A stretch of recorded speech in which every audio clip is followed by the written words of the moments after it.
Many people in Shiraz and across Iran know the name of the Namazi Charitable Hospital.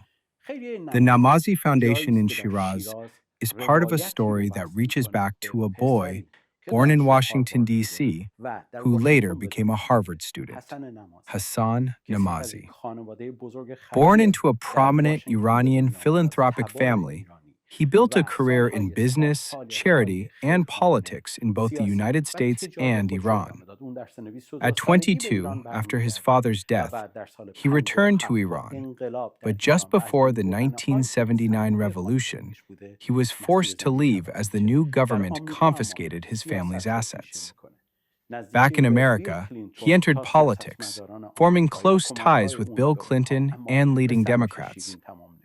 His journey later took a dramatic turn when a financial case led to 9 years in prison, an experience he turned into a book about a life of highs and lows. After his release in 2019, he focused on helping inmates and supporting criminal justice reform in the United States. My guest today is Hassan Nemazee, a man who, though he may speak English more easily than Persian, remains deeply Iranian.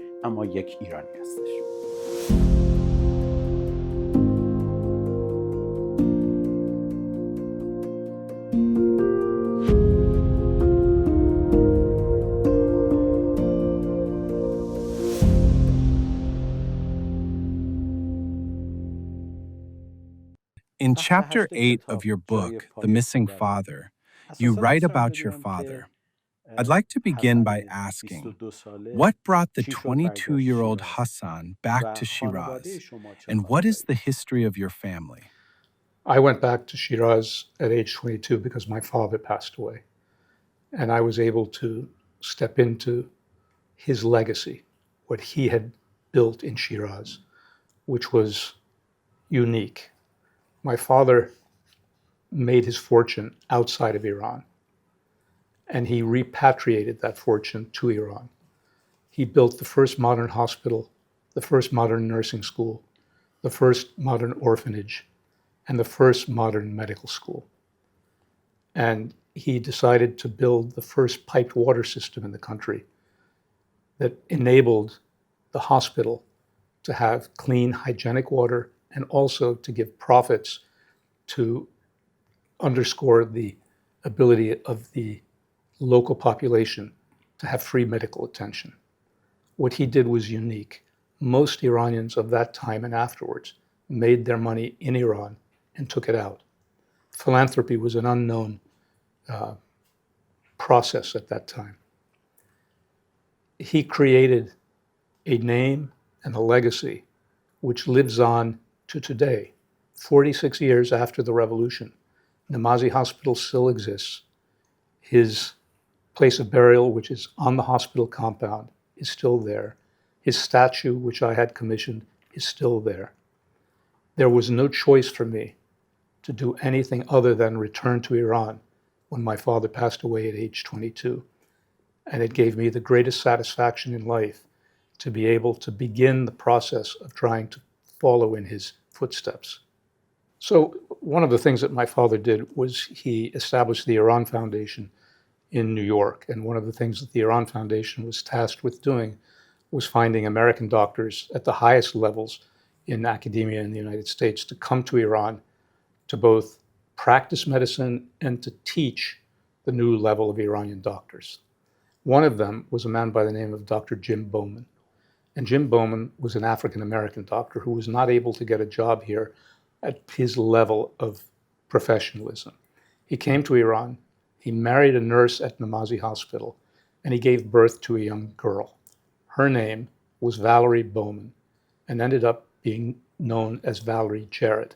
The reason that she was known as Valerie Jarrett was because when she came back to the United States, they moved back to Chicago. And when she lived in Chicago and graduated from university, she went and became a very close friend and associate of Barack and Michelle Obama. And when Barack Obama was president of the United States, she was his principal aide in the White House for 8 years. And she always said that I'm a Shirazi. I was born at Namazi Hospital. And I came back to the United States when I was 5 years old. And I never knew that I was black when I was in Shiraz because people didn't look at me as being black there. I was just another child on the Namazi Hospital compound. It was only when I came back to the United States that I realized there was a distinction between white and black. And she was the epitome of what people who were born in Shiraz at Namazi Hospital learned. After your father passed away, you continued the charitable work he started. You helped run the Namazi Hospital and several philanthropic projects. What kinds of charitable activities were you involved with in Shiraz? Well, I had the good fortune of being able to just basically become head of the Namazi Hospital, the Namazi Nursing School, and the Moghoufe Namazi. So I took over all of the charities that he had built, and I was the chairman of the board of the Namazi Hospital and of the nursing school, and I was the chairman of the board of the Shiraz Waterworks. So what I did was essentially continue the works that my father had done. And I was head of Bunyad Iran, which oversaw the works of all of these institutions. Was your father politically active as well? Well, as I mentioned earlier, my father was a businessman. But as a consequence of the Second World War, in order to leave occupied China, he obtained diplomatic posting to come to the United States as the economic attaché at the Iranian embassy in Washington. And he was heavily involved with all economic relations between Iran and the United States at the time. And he became involved in the negotiations having to do with the nationalization of the oil company, National Iranian Oil Company. I learned when I was growing up that all of the people that used to come to our house on a Sunday, we had open houses on Sundays, there were a mixture of Iranians and there were a mixture of Americans. One of the Americans that I used to call Uncle Dick, when I was 18 years old, I was reading Time magazine and I'm looking at a picture, and there is a picture of Richard Helms. And I said, that's Uncle Dick. And I didn't realize that Richard Helms was at the time the director of the CIA. He later became the United States ambassador to Iran under Richard Nixon.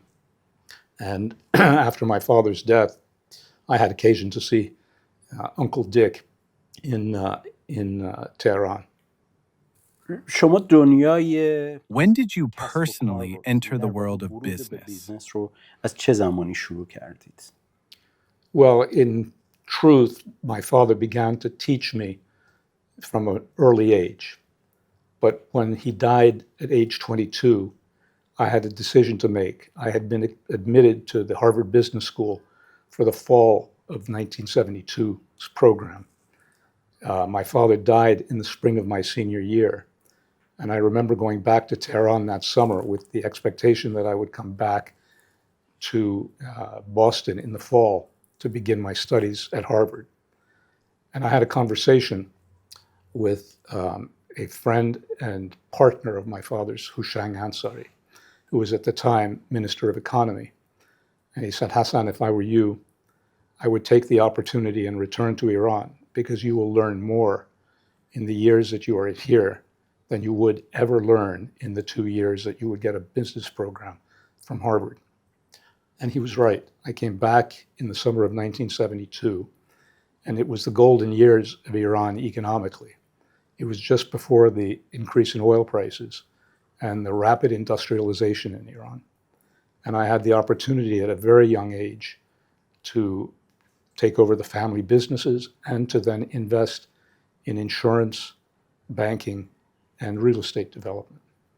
I was able to do a joint venture with American International Group. We established an insurance company in Iran.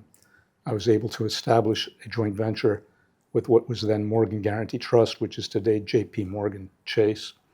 The bank was never established because of the revolution. And then a number of investments with American construction companies and real estate companies in the United States and England.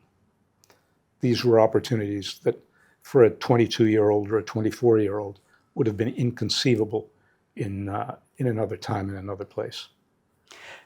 You left Iran at age 28, just before the 1979 revolution. In your book, From Shiraz to Washington, you say that twice in your life you were forced to walk away from everything. And one of those moments was the revolution. The revolutionary government confiscated your family's assets, including charitable foundations. You left a little before the revolution. Why did you leave? I had a project in the United States. I was building a 300,000 square foot office building in Houston, Texas, and I was developing a 500-acre mixed-use project in the suburbs of Washington, D.C., in Germantown. I had to come to the United States to sign construction contracts, and I was due to come in December of 1978. So I left Iran on what I thought would be a 2-week business trip in December of 1978. The Shah left in January of 1979. Khomeini returned in February of 1979. And in March, the Iranian government nationalized 51 families. We were one of the 51 families. The final months of the Shah's rule were extremely turbulent. How do you remember the Shah during those final days in Iran? You know, the revolution was, in retrospect, historically speaking, it happened so rapidly that nobody could have seen the results as rapidly as they unfolded. I certainly didn't believe in the fall of 1978 that I would leave Iran and never return. I didn't expect that the Shah would leave Iran and never return. But by the time the Shah left in January, it was clear that he was never returning. When the revolution happened, you were in the United States. At what moment did you realize that you would not be able to return to Iran? When everything was taken from me. I mean, remember, what happened to me in March of 1979 was an immediate decision taken by the Iranian government that everything that I owned in Iran, my house, my possessions, horses, dogs, bank accounts, land, factories, everything was confiscated. Most of my friends were of the belief that this wasn't going to happen to them. And it took months, if not years, for people to realize that the outcome of the revolution, which they thought wasn't going to affect them, but would only affect the Shah and the immediate family of the Shah, wasn't that at all. The revolutionaries had an agenda, and the agenda was to completely eradicate a certain level of people within the Iranian society. And so, in some respects, I was one of the fortunate ones that this happened to very rapidly. Most of your assets were taken by the Islamic Revolution. In that moment, did the loss of your financial capacity matter more to you, or the identity you had built in Iran? Well, I think one has to always view material success as transitory. And I was one of the fortunate people coming to the United States at the time of the revolution. I was born in Washington, D.C. I was educated in the United States. I graduated from Harvard University. I didn't have a language barrier. I didn't have a cultural barrier. It was in many respects easier for me to transition coming back to the United States than it was for me to transition going to Iran in 1972 when my father died. I found what I saw for my friends and friends of my father's in older generations. It was extremely difficult for them to cope with life after the revolution. I consider myself one of the fortunate few. الان که نگاه میکنید Looking back at the events of 1979, do you think Ruhollah Khomeini gave anything meaningful to the Iranian people? Or did he ultimately take more away? ایرانیان بده یا اساساً چیزی داد یا چیزی گرفت از مردم ایران؟ Well, I think the last 46 years have taught us that whatever people thought Khomeini was going to bring to Iran has turned out to be a fantasy. I think the last 46 years has also taught us that the criticisms of the Shah and the regime of the Shah was probably excessive in terms of how he was viewed both internally and how he was viewed externally. You know, my father had always said something of the old Shah, Reza Shah, and his son, Mohammad Reza Shah. He said, Reza Shah was a dictator playing the role of a gentleman. Mohammad Reza Shah was a gentleman playing the role of a dictator. And at the time of the revolution, the Shah was not playing the role of a dictator. If he had played the role of a dictator, things would have developed differently, I think, at the time of the revolution. After being forced to leave Iran and returning to the United States, how did you become involved in American politics? وارد دنیای سیاست در آمریکا شدید؟ As many things in life are, it was somewhat accidental. I was introduced to Bill Clinton in the late 1980s. And prior to that point, I, as a number of my compatriots, had faulted the Democratic Party and Jimmy Carter for the fall of Iran, which was a naive conclusion. Nevertheless, by the time that I met Clinton, I was open to becoming more involved in American politics because I decided that I didn't want to make the same mistake that I believe I had made in Iran, and that was abdicating any political responsibility for the country in which I lived. And I believed it was important for me and for young Iranians to be involved politically in the United States. And Bill Clinton gave me that opportunity. I developed a friendship with both President Clinton, well, at that time, candidate Clinton, and his wife Hillary. And as they say, the rest is history. I became then friends with almost every major Democratic politician in the United States who wanted to become a candidate for president, whether it was John Kerry, whether it was Al Gore, whether it was Joe Biden, whether it was Barack Obama. I was very fortunate to be, at that time, involved in almost every major presidential candidacy.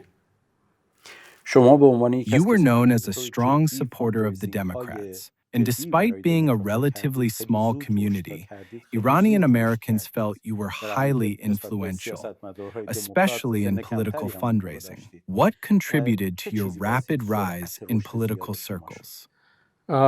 I learned very quickly, and I learned this from my fundraising for Harvard University. The main thing that you need to do is you need to listen to the people that you're asking money for. People who you're asking money for don't like to just give money for the sake of giving money. They like to think that you're being asked to give something other than money, and that is your advice and your knowledge on a particular subject.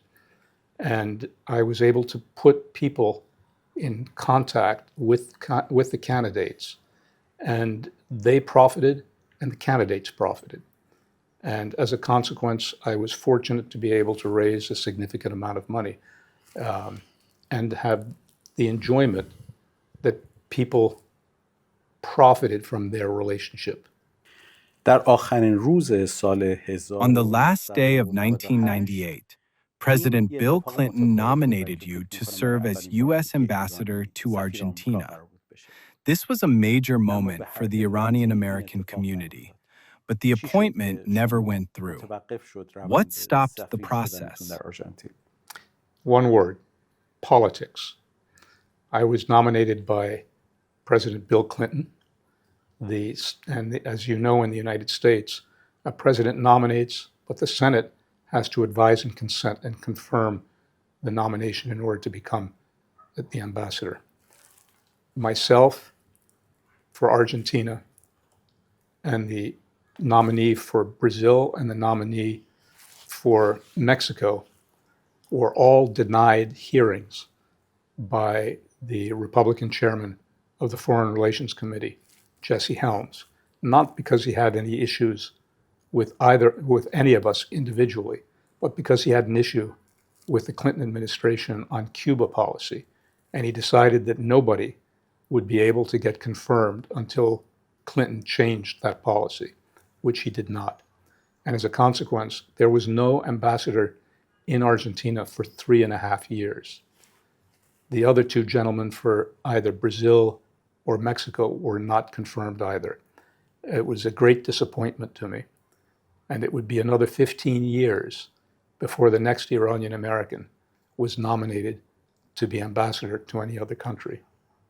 During your work with the Democrats, you had the opportunity to work with figures like Hillary Clinton, Bill Clinton, Al Gore, and many other American politicians. If you were to summarize, what did you learn from them? And what do you think their legacy has been for American politics? You know, I think the thing that I found the most compelling was the openness that each of these people were to hearing a different perspective. And most people don't believe that you have an opportunity of having a dialogue with a policymaker. The truth of the matter is, that's the responsibility of the individual. I spent time developing a personal relationship and a rapport with each of these people so that they believed that I was not only able to raise money for them, but I also had an opinion that might be valuable. And when you go back to the question of becoming an ambassador to Argentina, the value that I would have had is that I had a personal relationship with the President of the United States. Had I been confirmed and I'd been in Argentina, the Argentine government would have realized that I had the capacity of picking up the phone and speaking directly to the president. That's not the case with career ambassadors typically. I want to return to the chapter you describe as the darkest period of your life, the moment when a successful businessman and political figure suddenly finds himself entangled with the FBI and facing prison. What happened?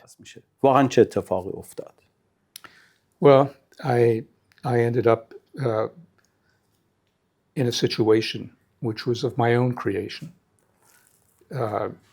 Ironically, in today's world, not dissimilar from the charges that were leveled at and brought against President Trump, which was that I was charged with inflating my assets in loans that were provided to me by 3 major financial institutions. The truth of the matter is that those assets were inflated. The truth of the matter is as well that the banks never lost any money. I never missed an interest payment. I never missed a principal payment. And until the time that the government arrested me and confiscated and froze my assets, the banks were totally up to date with their payments. And when I was put through this process, they took all of my assets and they sold them for prices significantly less than what they were worth.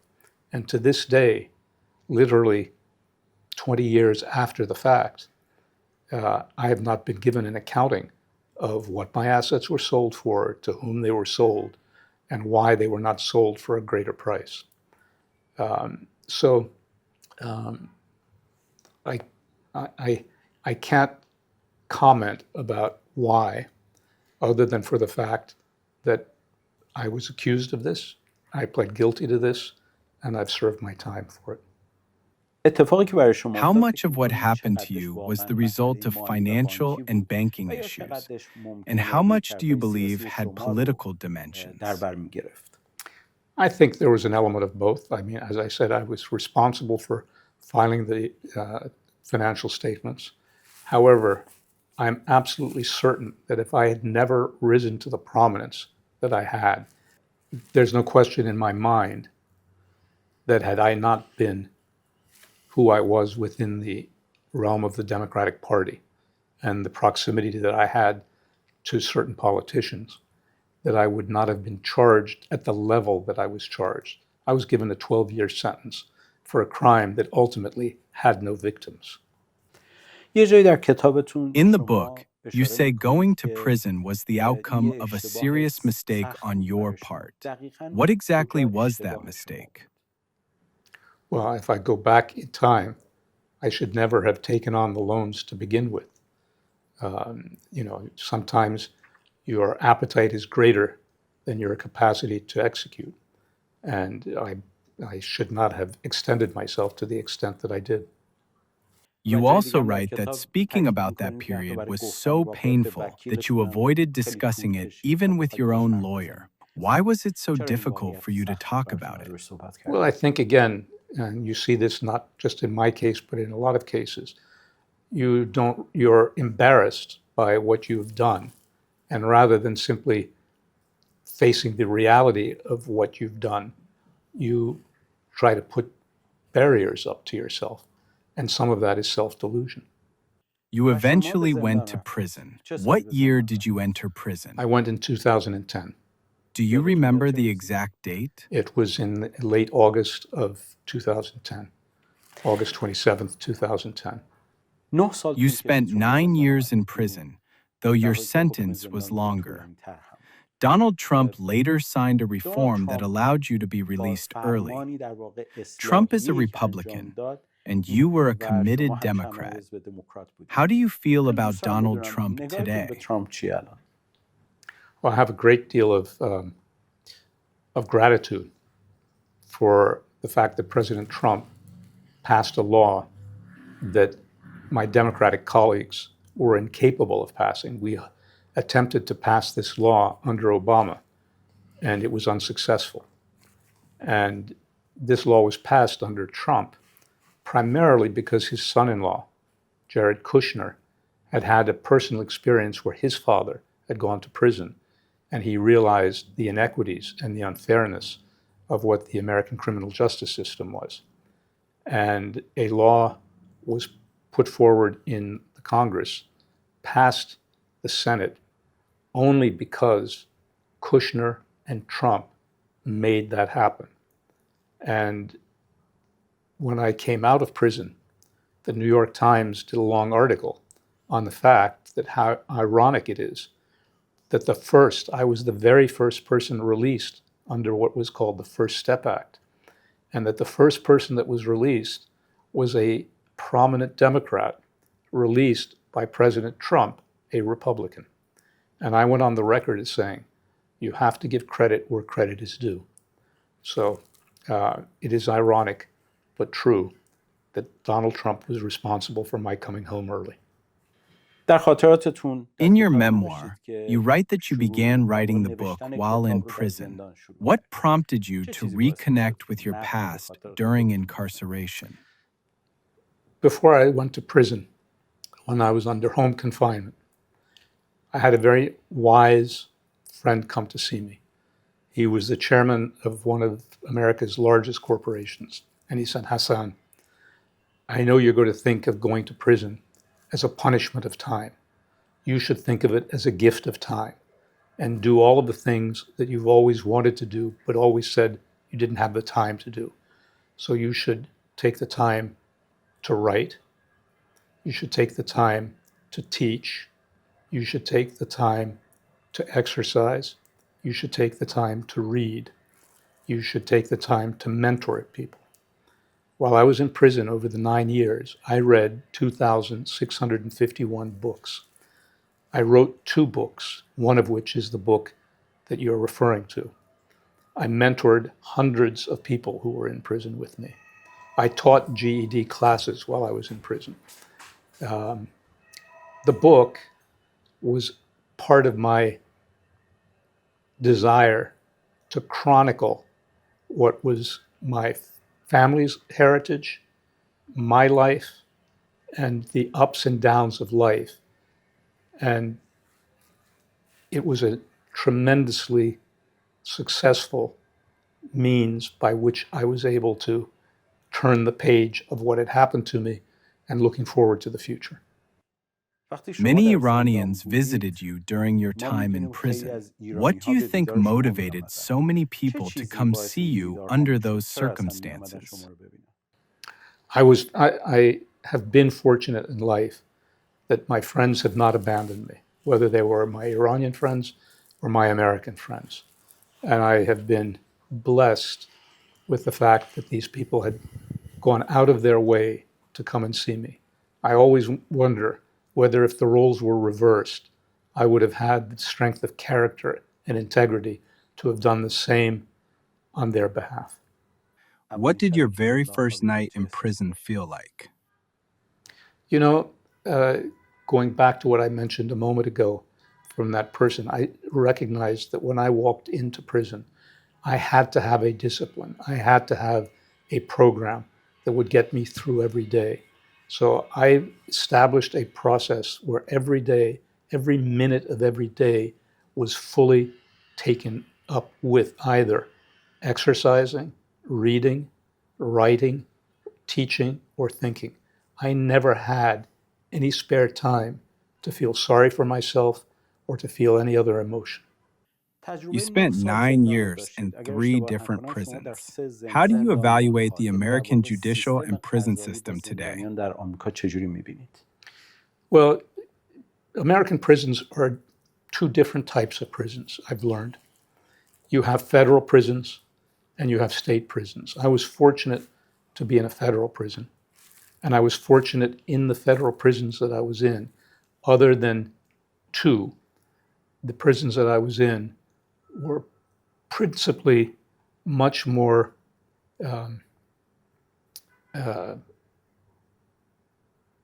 how should I put it, human. The stories that I have read and the things that I have seen in other prisons, whether they be in the United States or elsewhere, I consider myself lucky.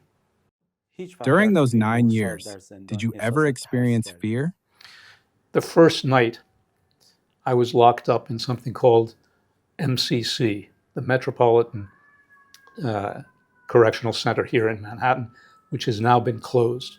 And by coincidence, I was on the same floor in the same unit as Jeffrey Epstein was, where Epstein killed himself. It was a horrible, horrible place. And fortunately, the government has recognized that it was horrible and they've closed it. But that was, maybe it was because it was the first night, and maybe it was because it was such horrible conditions.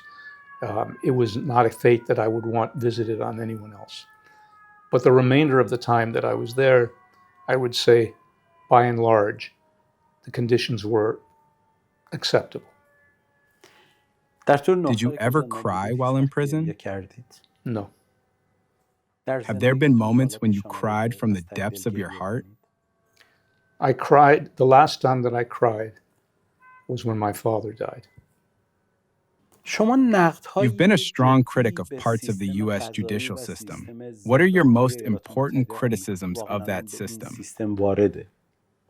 Well, I think the reality is that the United States has 5% of the world's population, yet it has 25% of the world's prisoners.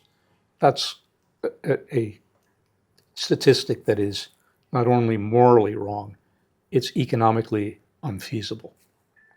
I've dedicated myself now to trying to do what I can do to ensure that the acts such as the First Step Act that President Trump has signed are built on, that there is more reform of the criminal justice system. There is no reason for people to be imprisoned for the length of time that they are in prison. The cost to society and the cost to the country, financially and morally, is just wrong. And I'm also very much involved in an organization now called the Fortune Society, on whose board I sit, in terms of trying to help people who are coming back into society that need help in finding housing, help in finding food, help in finding educational opportunities, to find jobs. I also find it astonishing that many of these people that come out are forced with problems that are easily addressed. For instance, banks don't provide bank accounts for former felons. Now, for somebody like myself, I can find a way to get a bank account. But for 90% of the people who come out, how can you get an apartment if you don't have a bank account? How can you get a car if you don't have a bank account? How can you begin to put your life back together if you don't have the fundamental rights that every other human being has? So, I want to take my experience in prison and turn it into something that has some good for people as a whole. یه جایی At شما one اشاره point, کردین you به referenced a نوشته quote from داستایفسکی که Dostoevsky, گفتین ما who said that جامعه a رو society should be بر اساس judged by how it رفتارشون با treats its زندانیانشون prisoners. قضاوت How میکنیم. would you describe the جامعه way آمریکایی American رفتارش با society زندانیان treats its prisoners? Well, I think if you view the fact, as I just mentioned, that we're 5% of the world's population, but 25% of the world's prisoners, we have failed in that regard. So I think in order to be able to have a proper response to Dostoevsky's question, we need to significantly reduce the number of people who are imprisoned. And I think we have taken some of the first steps in that regard. Was هیچ there وقت ever a لحظه‌ای بوده moment که when you احساس کنید felt دیگه that you از could نوع no نمی‌تونید longer شروع start کنید؟ over? You know, I was very fortunate when I was in prison that I focused on my day to day. I did not fantasize about what would happen when I came out. I had no expectations of where I would live or how I would live. Everything had been taken from me. It was by, I think, an act of God that my circumstances changed. And that happened because the woman that I am now married to came to see me in prison. And as a consequence of our rekindling a relationship that I had established with her prior to my going to prison, when I put her on the board of a political action committee that I had founded back in the early 2000s, I am fortunate to be where I am today. بعد از 9 سال After 9 برگشتید years, به you جامعه returned to از society زندان and were آمدید بیرون. released from prison. What did you feel when you وقتی saw your خانواده‌تون رو family دیدین چه again? احساسی داشتین؟ Oh, when I saw my children, two of my three children came to take me out of prison when I was released in the spring of 2019. It was actually on Nowruz, March 20th, 2019.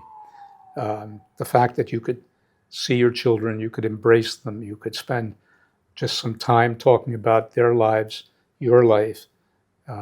It was the most wonderful feeling that one can never have. بعد از آزادی After شما your رفتین release, you سراغ began working with charitable انجمن‌هایی organizations که that help فعالیت inmates برای rebuild their حقوق lives, زندانی‌ها including می‌کنن. serving on the عضو board of عضو the هیئت Fortune مدیره Society. انجمنی به What نام is your فورچون goal in this سرویس. work? هدفتون چیه از این کار؟ Well, I feel as though one has to learn from everything in life. And I had the experience of being in prison for 9 years. I could have done what a lot of my friends who were in prison did, and that's not wanting to deal with anything having to do with the time in prison that they had had. The only thing that they want to do is to move forward and not look backwards. I felt that I had the opportunity of taking my experience and the relationships that I still have, both in the political world and in the business world, and try to be focused on helping the people that I lived with over a period of 9 years who are far less fortunate than I. And, helping them re-enter society, people who have no place to live, people who have no expectation of where they're going to find a job, how they can find a job. The Fortune Society has been very successful here in New York. Now it's only based here in New York. And I'm trying to spend a lot of my time as well working with members of Congress in crafting what we call the Second Step Act, which is, again, focusing on criminal justice reform. شاید سوالی که الان بر من پیش میاد As someone who has succeeded in business and politics, do you believe young Iranians abroad still have real opportunities to prove themselves? تا همین حد رشد بکنن؟ I have absolutely no doubt in that. I think Iranians, whether they're in the United States, whether they're in Europe, whether they're in Asia, whether they're in Latin America, or whether they're in Iran itself, the opportunities for success are endless, not only in business, but in politics as well. You know, I'm not as engaged today as I was, obviously, in the past in politics. But one of the reasons that we established the Iran-America Political Action Committee, IAPAC, was to engage young Iranian Americans in the political system. We have the first Iranian American woman congresswoman. I feel that that was as a result of the steps that we took 25 years ago to begin this process. I can guarantee you that it will not be another 25 years before we have the next member of Congress, or before we have the next senator, or before we have the next Iranian American president of the United States. آیا الان Do you still carry a dream for Iran? برای ایران؟ I would love to be able to return to Shiraz. I would like to return to Iran. I would hope that Iran is able to have the future and the prospects that it deserves. It's been 46 long years. It's time for Iran to be able to turn the page and for all Iranians to have the freedoms that they so richly deserve. همسر شما خانم نازی Your wife, Ms. Nazi Nemazee, is known as a philanthropist in the United States, and many Iranians recognize her for her charitable work through various foundations. I would like to ask, what role has she played in your life? خانم نازی در زندگی شما چیه؟ She is the heart of my life. I wouldn't be where I am today. I wouldn't have the happiness. I wouldn't have the stability. I wouldn't have the confidence in life if it hadn't been for her coming into my life. And it was an accident that she came into my life, because she was one of the 200 people who wrote letters on my behalf when I was being sentenced. And it was the one letter that was read into the record by the judge. And 8 years later, a young man that I had hired at the Political Action Committee, that she was on the board of, that I put her on the board of, came to see me in prison. And I said, who's still on the board of this organization? And he went through the names, one of which was Nazi's. And I said, you know, I never wrote her to thank her. Please give me her address. And I wrote her a letter and I said, dear Nazi, I have been remiss. And she started writing me back. And then we went to email correspondence. Then she asked if she could call me. I said, you can't call me, but I can call you. And then she said, can I visit you? She came to visit me. And then the next thing I know, when I come out of prison, I come to live with her in New York. And 1 year later, we got married. And the rest, as they say, is history. I've been so fortunate that Nazi is in my life. So, in a way, despite all the darkness, a love story was born as well. We had a true what they called jailhouse romance. سوال آخرم میخوام بپرسم. One final question. If the revolution had not happened, what do you think you would be doing today? I would have been doing the same things I was doing in December of 1978. I would have been doing my businesses. I would have been overseeing Namazi Hospital, hopefully its expansion, the nursing school, hopefully its expansion, the vocational schools, the orphanages. I believe what my grandfather began, what my father built, and what I was attempting to do, we would have continued to build. Iran is a country of magnificent talent and opportunities. It's unfortunate that it's taken this moment in history during our lifetimes to not allow the people of Iran to progress in the ways that they deserve to progress. Thank you, Mr. Nemazee, or as they say in Shiraz, Nemazee, نمازی که تاکیدم بهش Thank you. میکنیم for joining us on Iran International. ویژنری اینترنشنال داشتید. Thank you very much. خیلی ممنون. مرسی.